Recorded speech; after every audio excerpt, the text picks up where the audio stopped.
জনগণ খুশি হলেও আমি জানি না ওরা খুশি কিনা, যদি খুশি হয়ে থাকে একটা আক্ষেপ থাকবে, আমি আমার মুখ্যমন্ত্রী খুশি করতে পারি।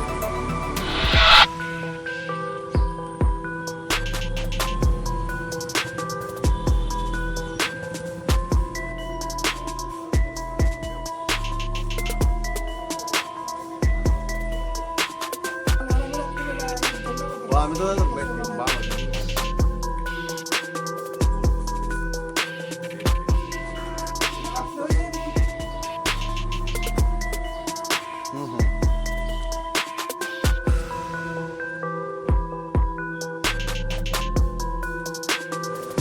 মুখ্যমন্ত্রীর এখতিয়ার রয়েছে, কাকে উনি রাখবেন না রাখবেন।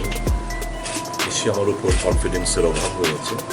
আমার বোধ হয় ওনার 14 মাসের যে আমার কাজকর্ম, ওনাকে হয়তো আমি স্যাটিসফাই করতে পারিনি, কিন্তু আমি এটুকু বলতে পারি, এই আমার যে কটা দিন আমি মন্ত্রী হিসেবে কাজ করেছি, পুরো নিষ্ঠার সাথে, সততার সাথে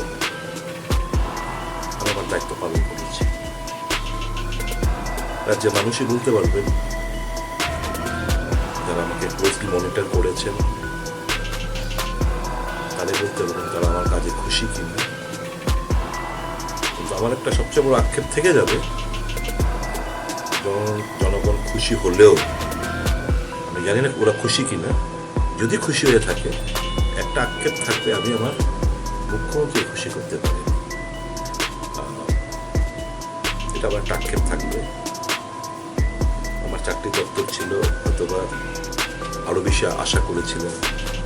উনি 24টা দপ্তর উনি যেভাবে পরিচালনা করছেন, উনি বোধহয় আশা করেছিলেন আমি সেভাবে পরিচালনা আমি করব, কিন্তু ওনার প্রত্যাশা অনুসরণ করতে পারিনি।